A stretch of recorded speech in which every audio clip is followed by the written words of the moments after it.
कौन बनेगा नेता। नगर निगम के चुनाव पास आने वाले थे। पूरे कानपुर शहर में टिकट को लेकर मारामारी शुरू थी, लेकिन सबसे ज्यादा चर्चा में वार्ड नंबर 40 की सीट थी। वो इसलिए क्योंकि इस बार वहां की सीट महिला के लिए आरक्षित थी। अब सवाल ये था कि चुनाव लड़ेगा कौन। इससे पहले ठाकुर साहब वहां से पार्षद थे और इस बार उन्होंने अपनी पत्नी सीमा ठाकुर को टिकट दिलवाई और ठाकुर साहब की शान के कारण सीमा जी ने 20,000 वोटों से चुनाव जीत लिया। अरे बधाई हो सीमा भाभी, अब तो आप वार्ड की पार्षद बन गई हैं। अब तो हमारे काम आप ही करवाएंगी। अरे ये तो सिर्फ नाम की पार्षद बनी है, वो तो महिला सीट आ गई, वरना पार्षद तो मुझे ही बनना था। अब भले ही चेहरा इसका होगा, लेकिन पावर तो मेरी ही होगी। अरे वाह भाई साहब, क्या दिमाग लगाया है आपने भी। आइए आप लोग, खाना लगा दिया है सबके लिए। सीमा जी पार्षद बन चुकी थीं, फिर भी उनकी एक ना चलती।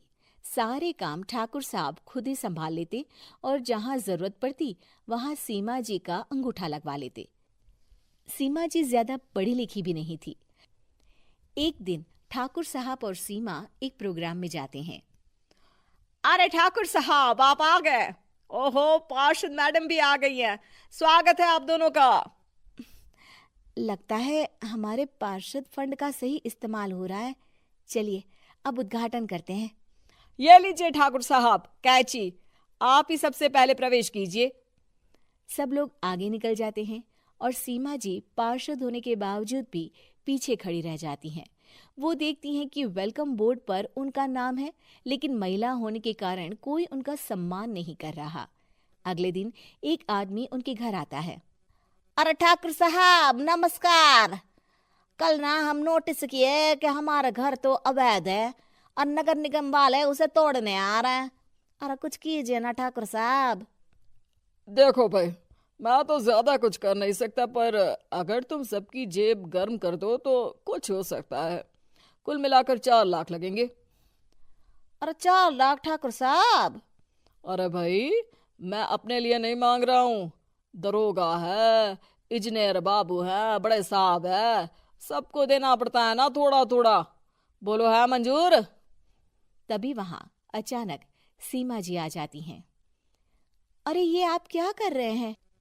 पहले इन्हीं लोगों से तो आपने वोट मांगे, अब इनसे ही पैसे ले रहे हो। अरे चुप रहो तुम, तुम्हारा काम है सिर्फ अंगूठा लगाना, तुम वही किया करो। मुझे दूसरे काम तुम मत सिखाओ, समझी? और तुम ना जाओ, अब पैसे लेकर आओ, वरना जेसीबी किसी भी वक्त आती होगी। सब कुछ ऐसे ही चलते रहता है। एक दिन सीमा जी और ठाकुर साहब को एक लोकल मीटिंग में बुलाया जाता है। वहां पर कई और अधिकारी लोग भी मौजूद रहते हैं। अब मैं चाहूंगा कि ठाकुर साहब हमारे बीच 2 शब्द कहें। मेरे प्यारे भाइयों और बहनों, आज मेरा सौभाग्य है कि मैं आप सबकी सेवा दिन रात कर पा रहा हूँ। आपने मेरी पत्नी को भारी मतों से जिताया है, इसलिए मैं आप सभी का शुक्रगुजार हूँ। मैं आप सबसे वादा करता हूँ कि हमेशा की तरह हमारे वार्ड में किसी को कोई तकलीफ नहीं आने दूंगा। सभी लोग तालियां बजाने लगते हैं। अब मैं माननीय पार्षद मैडम को स्टेज पे बुलाना चाहूंगा। अपने नाम को बुलाया सुनकर सीमा जी एकदम चौंक जाती है। उन्हें बिल्कुल उम्मीद नहीं थी कि इतनी बड़ी जगह उन्हें मंच पर बुलाया जाएगा। जैसे तैसे वो मंच पर चढ़ती हैं। ऊपर जाते ही सीमा जी को सारी पुरानी बातें याद आ जाती हैं कि किस तरह उनके पति उन्हें कभी भी आगे बढ़ने नहीं देते और उनके नाम से गलत काम करते हैं। वो बोलने लगती हैं। मैं आपके वार्ड की पार्षद सीमा हूँ। आप में से बहुत कम लोग ही मुझे जानते होंगे, क्योंकि इससे पहले मुझे कभी ऐसा मौका ही नहीं मिला।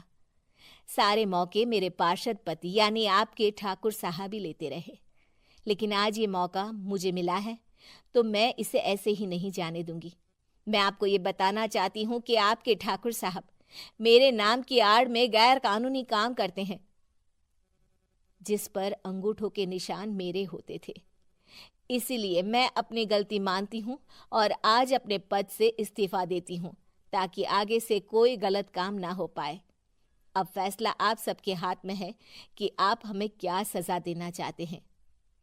सीमा जी की बातें सुनकर ठाकुर साहब के चेहरे का रंग उड़ जाता है और वो शर्म से मुंह नीचा करके वहां से चले जाते हैं और पद से इस्तीफा देकर ही सही सीमा जी अपने आप में आत्मविश्वास महसूस करती हैं।